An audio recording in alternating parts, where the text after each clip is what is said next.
හොඳටම ඇති. මට නම් තවත් ඔයත් එක්ක ඉන්න ඕනේ නැහැ. ඔයාගේ වැඩකාරී නෙවෙයි මම. මම යනවා යන්න.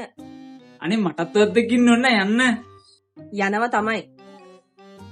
පොඩකින් මොකද? ඔයාගේ බඩු ටික දාගත්ත බෑග් එකේ තියෙනව නේද? ඒක මගේ සල්ලි වලින් ගත්ත එක. ඒක තියලා ඕන තැනක යන්න. දැන් ඔයා මේ වගේ වැඩක් කරනවද? ඔව්. ඔයා මොකද්ද හිතුවේ? මේ වගේ වැඩ කරාම මන් නවතී කියලාද? මම නම් නවතින කෙනෙක් නෙමෙයි. තියාගන්න ඔයාගේ මහලුකු බෑග් එක මං යනවා යන්න. පොඩකින් පාර මොකද? ඔයාගේ අතේ තියෙන ෆෝන් එකේ තියෙනව නේද? ඒක මගේ සල්ලි වලින් ගත්තේ. ඒක තියලා ඔයාට යන්න පුළුවන්. ඒ වුණාට දැන් මේක මගේ ෆෝන් එක. මට මගේ ෆෝන් එක ඕනේ. ඒ වුණාට ෆෝන් එක දුන්නේ මමනේ. සල්ලිත් මගේනේ. ඒකින්ද ෆෝන් එක තියලා යන්න. මං නම් හිතුනේ මම මෙච්චර පහතට වැටේ කියලා. දැන් දැනගත්තනේ. ඔක තියලා යන්න. මෙන්න තියාගන්න හරි ෆෝන්. පොඩකින් ඒ පාර මොකද? ඔයා ඔය දාගෙන ඉන්න සිරප්පු දෙක මගේ සල්ලි වලින් මගේ මහන්සියෙන් මං ඔයාලට රන් දීපුවා. ඒක නිසා ඔය සිරප්පු දෙකක් තියලා ඔයාට යන ඕන තරම් යන්න. නම් ඔයා ඕනෝට වැඩි. මට ඊටත් වැඩිය හොඳට පුළුවන්. මෙහෙම වෙච්ච එකත් හොඳයි. ඔයාගේ ඇත්තම විදිය දැන් තමයි දැනගන්න පුළුවන් වෙන්නේ.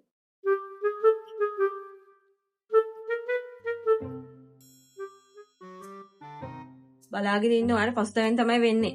පසුත වෙන්න මම නෙමෙයි පසුත වෙන්නේ ඔයා. මං වගේ හොඳ කොල්ලෙක් ඔයාට හොයාගන්න හම්බෙන්නේ නැහැ. බලන්නකෝ ඔයාට වඩා හොඳ කෙල්ලෙක් මං හොයාගන්නම්. ඔයාට වැඩිය හොඳ කොල්ලෙක් මං හොයාගෙන පෙන්නන්න.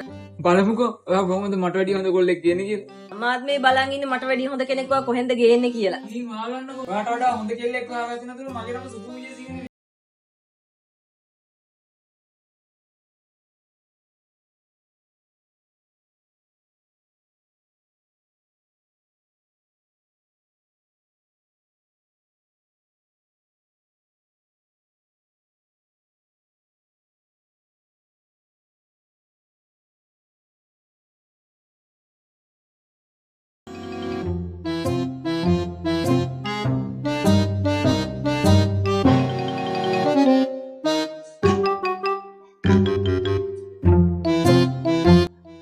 මං ඉස්සෙල්ලා ටිකක් ඔයාට සරට කතා කරා තමයි.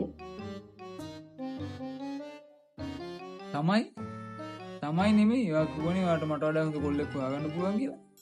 එයා ගාවට යන්න. ඔයා කිව්වේ ඉතින් මට වැඩිය හොඳ කෙනෙක් හොයාගන්න පුළුවන් කියලා. මට කවුරුවත් හොයාගන්න ඕනේ නැහැ. ඉන්න කෙනා මෙහෙමනම් අනිත් අය කොහොම වෙයිද? මටත් ඉතින් එහෙම කවුරුවත් ඕනේ නැහැ. එහෙනම් ඒ රණ්ඩු වෙන්නේ. කාලයක් තිබුණා මං වෙනුවෙන් මුළු ලෝකෙම එක්කුණත් ෆයිට් කරන්න පුළුවන් කියලා. ඒකට දැන් මුළු ලෝකෙත් එක්කම ෆයිට් කරන්න පුළුවන් කියන්නේ. ඔයාගේ ඉතින් මගේ ලෝකෙ. ඔයා එන්නේ ඉතින් මට වෙන කවුරුවත් නැහැනේ. හරි. ඊළඟ පාර මං ගාව නවත්තන්නම්. මාත් ගොඩක් තරහ ගත්තනේ. I'm sorry. මාත් ඉතින් ඔයත් එක්ක කේන්ති ගත්තනේ. I'm so sorry. කොහෙන්ද මගේ ෆෝන් එක? ෆෝන් එක ඔයාගේ ඔයාගේ ෆෝන් එක නේ ඔයා පරිස්සම් කරගන්න දැනගන්න. ඔය කොහේ හරි ඇති ඔයාගේ ෆෝන් එක. මට බනින්නේ ඔයානේ මගේ ෆෝන් එක ගත්තේ. ඔයාගේ ෆෝන් එක මම ගත්ත කියන්නේ. ඔයාගේ ෆෝන් එක ඇති ඔය ඔයාලා කොහේ හරි. ඉන්න බෑනේ දැන් මගේ ෆෝන් එක ඔයා අරගෙන ඔයා මට බනිනවා. ෆෝන් එක ගත්ත කියන්නේ මොකද්ද? මගේ ෆෝන් එක නේ ඔයාගේ ෆෝන් එක